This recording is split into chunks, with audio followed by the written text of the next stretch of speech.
கைதி 2 ஆகட்டும், விக்ரம் 2 ஆகட்டும், ரோலக்ஸ் இண்டிவிஜுவல் ஃபிலிம் ஆகட்டும், இதெல்லாம் என்னோடய கமிட்மெண்ட்ஸ். ஸோ இதை நான் பண்ணாமல் போக முடியாது. இது எல்லாமே என்னோடய கமிட்மெண்ட்ஸ்.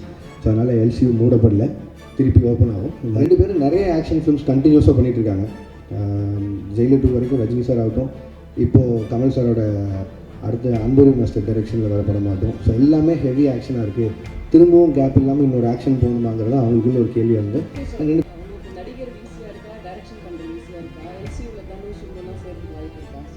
ஏன்னா இவ்வளோ கேள்வி நடிக்கிறது அவ்வளோ ஈஸியாக இல்லைங்க, கஷ்டமாக தான் இருக்குது. அதுவும் நிறையா சம்பளம் கேட்டேன், அதனால் கைதி 2 பண்ணல அப்படிலாம் போட்டுதான். அப்படிலாம் இல்லை, சம்பளன்றது உங்களுக்கு தெரியும். மார்க்கெட்டும் ப்ரொடியூசரும் நிர்ணயிக்கிறதா. நான் எவ்வளோ டிமாண்ட் பண்ணாலும் நம்ம படம் என்ன பண்ணியிருக்கோம் அதுக்கு தகுந்த மாதிரி தான் நம்ம சம்பளமும் இருக்கும். எனக்கு இந்த கூலி ரிலீஸ்க்கு அப்புறம் உங்களை யாரையுமே சந்திக்கல. யூஸ்வலாக ஒரு படம் ரிலீஸ் ஆனதுக்கப்புறம் ஏதோ தேங்க்ஸ் மீட்டோ சக்ஸஸ் மீட்டோ இல்லை ஏதோ ஒரு வகையில் சந்திச்சிருவேன். இந்த தடவை சந்திக்க முடியல. கிட்டத்தட்ட ஒரு 6 மாதம் ஆச்சுன்னு நினைக்கிறேன். அந்த நீலம் பண்பாட்டு மையம் போகும்போது அப்பவும் பேசணும்னு நினச்சேன். பட் ஆனால் கொஞ்சம் அவசரமாக போக வேண்டியிருந்ததால் அப்பவும் சரியாக பேச முடியல. ஸோ அடுத்த படத்துக்கு மூவ் ஆகிறதுக்குள்ளே என் சைட்லேருந்து ஒரு 2-3 விஷயம் நிறைய இந்த சோஷியல் மீடியாவில் போயிட்டு இருந்தது. அதுக்கு நான் அட்ரஸ் பண்ணணும்னு நினச்சேன். ஸோ அதுக்காக தான். ஸோ முதல்ல கூலியிலேருந்தே ஆரம்பிச்சுதான் நினைக்கிறேன். முதல்ல மக்களுக்கு நன்றி. 35 நாள் கிட்ட கூலி தியேட்டரில் ஓடிச்சுன்னு நினைக்கிறேன். நான் வசூல் அதை பற்றி பேச விரும்பல. ஒரு லாபகரமான படம்னு சன் பிக்சர்ஸ் சொன்னாங்க. அண்ட் 1000 விமர்சனங்களை தாண்டி அந்த படம் 35 நாள் ஓடினதுக்கும் இல்லை இவ்வளோ தூரம் வசூல் பண்ணதுக்கும் மக்களுக்கு மிகப்பெரிய நன்றி. அண்ட் பத்திரிகையாளர்களுக்கு நன்றி. அண்ட் யூடியூபர்ஸ் எந்தெந்த வகையில் அந்த படத்தை பற்றி பேசினாங்களோ, மீன் கிரியேட்டர்ஸ், ரிவ்யூவர்ஸ், கிரிட்டிக்ஸ் எல்லாருக்குமே ஒரு மிகப்பெரிய நன்றி. அதில் வந்த கிரிட்டிக்ஸ் வந்து நிறைய விஷயங்கள் என்னை யோசிக்க வச்சுருக்கு. எப்படின்னா, ஸோ இதுதான் எங்கிட்ட எதிர்பார்க்குறாங்க, இந்த மாதிரி கதை சொல்கிறது தான் எதிர்பார்க்குறாங்கிறது வரைக்கும் நிறையா விஷயம் நானும் அது லேர்னிங்காக எடுத்திருக்கேன். அண்ட் அதை என்னோடய அடுத்தடுத்த படங்களில் அவ்வளோ தூரம் விமர்சனங்கள் இல்லாத படங்களை தர முயற்சி செய்வேன். நன்றி. அண்ட் அதுக்கடுத்து ரஜினி சார், கமல் சார் படம், அதை பற்றியும் நிறைய விமர்சனங்கள் போயிட்டு இருந்தது. என்ன எது கிளாரிட்டி இல்லைன்னா அதை பற்றியும் என் சைட்லேருந்து ஒரு கிளாரிட்டி கொடுத்துணும்னு ஆசைப்பட்டேன். கூலி ரிலீஸ் ஆகிற டைமில் 2 பேருமே மீட் பண்ணேன். அண்ட் 2 பேருமே இந்த மாதிரி ஒரு படம் பண்ணலான்னு சொன்னாங்க. எனக்கு அது மிகப்பெரிய ஆப்பர்ச்சுனிட்டி. கிட்டத்தட்ட 46 வருஷம் கழிச்சு 2 பேரும் ஒன்று சேர்றாங்க அப்படின்னா அவங்க வந்து என்னை டைரக்ட் பண்ண சொல்லி கேட்டதே எனக்கு பெரிய விஷயமா இருந்தது. ஆனால் எனக்கு அப்போ கைதி 2 இருந்தது. கைதி 2 தான் என்னோடய இமீடியட் நெக்ஸ்ட் ஃபிலிமாக இருந்தது. பட் ஆனால் இந்த ஆப்பர்ச்சுனிட்டியை மிஸ் பண்ண முடியல. ஸோ அதனால் நான் ப்ரொடக்ஷன் சைடில் சொல்லிவிட்டு நான் இந்த படம் முடிச்சுட்டு வந்துடுறேங்க, எனக்கு திருப்பி இப்படி ஒரு ஆப்பர்ச்சுனிட்டி கிடைக்காதுன்னு சொல்லிட்டு நான் வந்துட்டேன். ஒரு 1.5 மாதம் சின்சியராக எழுதினேன். முடிஞ்ச அளவுக்கு ட்ரை பண்ணேன் 2 பேரையும் வச்சு ஒரு படம் பண்ணுறதுக்கு. 1.5 மாதம் கழித்து நேரில் போய் மீட் பண்ணி 2 பேருக்கும் தனித்தனியாக நரேஷன் போச்சு. 2 பேரும் ஈக்குவலாக எக்ஸைட் ஆனாங்க கதை மேலே. பட் ஆனால் என்னென்னா 2 பேரும் நிறைய ஆக்ஷன் ஃபிலிம்ஸ் கண்டினியூஸாக பண்ணிகிட்ருக்காங்க. ஜெயிலர் 2 வரைக்கும் ரஜினி சார் ஆகட்டும், இப்போது கமல் சாரோட அடுத்த அன்புரி மாஸ்டர் டைரெக்ஷனில் வர படமாகட்டும். ஸோ எல்லாமே ஹெவி ஆக்ஷனாக இருக்குது. திரும்பவும் கேப் இல்லாமல் இன்னொரு ஆக்ஷன் போகணுமாங்கிறது தான் அவங்களுக்குள்ள ஒரு கேள்வி வந்து. அண்ட் 2 பேரும் ஒரு லைட் ஆர்டட் ஃபிலிமாக எதிர்பார்த்துட்டு இருக்காங்கிறது தான் எனக்கு அது மூலிமா தெரிஞ்சு 2 பேரும் சொன்னாங்க. பட் லைட் ஆர்டட் ஃபிலிம் எனக்கு பண்ண வராது. அண்ட் அதை நான் ஜெனுனாக சொல்லிட்டு வெளில வந்துட்டேன். பட் ஆனால் நான் இப்போது சொல்லிட்டு போனதுக்கப்புறம் எப்போ திருப்பி வருவேன்னு தெரியாது கார்த்தி சாருக்கும் அவங்க டீமுக்கும். ஸோ அதனால் அவருக்கு கைதி 2 இருந்த ஸ்லாட்டுக்கு இன்னொரு டைரக்டர் கொடுத்தாரு. இதுதான் ஆக்சுவலாக நடந்தது. அண்ட் அந்த கேப்பில் வேறு என்ன பண்ணலாம் அப்படின்னு யோசிக்கும்போது மைத்ரி பிக்சர்ஸ் வந்து அவங்க எனக்கு கிட்டத்தட்ட ஒரு 6 இயர்ஸ் முன்னாடியே ஒரு அட்வான்ஸ் கொடுத்துருந்தாங்க. சரி, அந்த கமிட்மெண்ட்டை கிளியர் பண்ணிடலான்னு யோசிக்கும்போது எனக்கு அல்லு அர்ஜுன் சார் ரொம்ப பிடிக்கும். ஒரு 3-4 வருஷமாக பேசிகிட்டு இருக்கோம் ஏதோ ஒரு படத்தில் கொலாப் பண்ணலான்னு. ஸோ இது எல்லாமே சேர்ந்து அமைஞ்சு வந்த மாதிரி இருந்தது. ஸோ இந்த கேப்பை யூஸ் பண்ணி இப்படி ஒரு படம் பண்ணிட்டு வந்துடலான்னு யோசிச்சது தான்.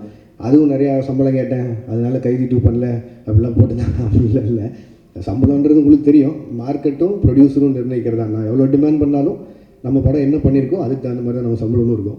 ஸோ அந்த ஒரு விஷயம் கிளியர் பண்ணணும்னு நினச்சேன். லாஸ்ட் வீக் அவங்க எல்லோரையும் மீட் பண்ணி பேசிட்டேன். ஸோ என்னோடய அடுத்த படம் கைதி 2 தான் இருக்கும்.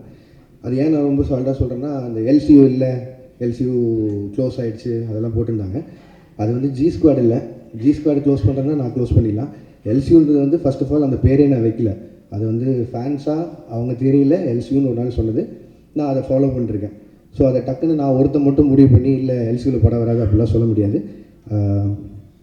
கைதி 2 ஆகட்டும், விக்ரம் 2 ஆகட்டும், ரோலக்ஸ் இண்டிவிஜுவல் ஃபிலிம் ஆகட்டும், இதெல்லாம் என்னோடய கமிட்மெண்ட்ஸ். ஸோ இதை நான் பண்ணாமல் போக முடியாது. இது எல்லாமே என்னோடய கமிட்மெண்ட்ஸ்.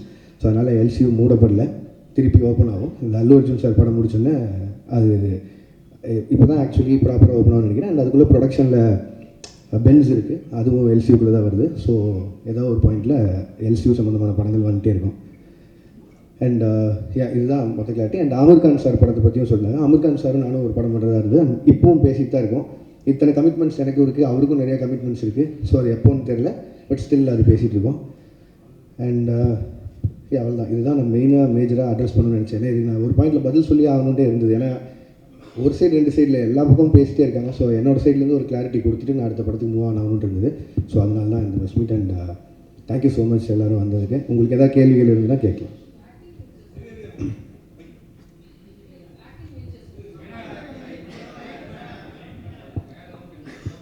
வாழ்த்துக்கள். Thanks ma'am. ஆக்டிங் வெஞ்சர்ஸ் பற்றி பேசவில்லை. அதான் மேம் இப்போ தான் ஆரம்பிச்சிருக்கு, 2 ஸ்கெடியூல் முடிஞ்சிருக்கு. அது அருண் பேசினா நல்லாயிருக்கும்னு நினைக்கிறேன், அதனால் நான் பேசுவேன்னு நினைக்கிறேன். இன்னொரு 25 days பேலன்ஸ் இருக்குது. அந்த படம் ஷூட் முடிச்சுட்டு நான் அடுத்து அல்லு அர்ஜுன் சார் படத்துக்கு மூவ் ஆகிடும். லோகேஷ் சார், உங்களுக்கு நடிகர் ஈஸியாக இருக்கா, டைரக்ஷன் பண்ணுறது ஈஸியாக இருக்கா? எல்சியூவில் தனுஷ் சிம்புலாம் சேர்த்துக்கு வாய்ப்பு இருக்கா சொல்லுங்கள். ஏன்னு இவ்வளோ கேள்வி நடிக்கிறது அவ்வளோ ஈஸியாக இல்லைங்க, கஷ்டமாக தான் இருக்குது எனக்கு தெரிஞ்சு. அதான் நான் புதுசாக ஏதாவது கற்றுக்கணும், சும்மா இருக்க டைம் இப்படி ஏதாவது செலவு பண்ணணும்னு சொல்லி பார்த்தது தான். அண்ட் அருணுக்கு எனக்கு கம்ஃபர்ட் இருந்தது, ஃப்ரெண்டு வேறு. ஸோ அதனால் ஈஸியாக அந்த படம் பண்ணிடணும்னு நினச்சேன். பட் ஆனால் அவ்வளோ ஈஸி இல்லை, கஷ்டம் தாங்க அது. திருப்பி அது கன்டினியூ பண்ணணுமா இல்லை என்ன தெரியல. இப்போ சொன்னேன்ல இவ்வளோ லைனப் இருக்குது, ஸோ அதெல்லாம் பண்ணணும். ஸோ தெரிலங்க. Lokesh, hello. Yes. So initial டேஸில் like lot of positive reviews வந்தது. லைக் நிறைய உங்களுக்கு நீங்கள் தான் மோஸ்ட் செலிபிரேட் டேரக்டர் அப்படிங்கிற மாதிரிலாம் நிறைய போயிட்டு இருந்தது. ரீசெண்டாக நெகட்டிவ்ஸும் இருக்குது, லைக் ஹேட்ரடும் இருக்குது.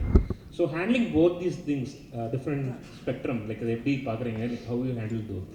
இல்லைங்க, நான் அதான் முன்னாடி தான் நான் சொல்கிறது ஒன்று தான். நான் அதை எதுவும் பர்சனலாக எடுத்துக்க மாட்டேன், ஏன்னா அது என்னோடய வேலை. இப்போ வந்து என்னோடய ஃபஸ்ட்டு படம் இல்லை கூலி, என்னோடய ஃபஸ்ட்டு படம் மாநகரம். கிட்டத்தட்ட 9 வருஷமாக எவ்வளோ பாராட்டுகள் வாங்கியிருப்பேன்னு எனக்கு தெரியும். அவ்வளோவே பாராட்டிட்டு இருந்திருக்காங்க. டக்குன்னு விமர்சனம் வரும்போது அதை மட்டும் நான் ஒத்துக்க மாட்டேன்னு சொல்கிறது நியாயம் இல்லை. அண்ட் படங்கிறது மக்களுக்காக, அது அவங்களுக்கு காட்டும்போது விமர்சனம் வரும்போது அது ஏற்று தான் ஆகணும்.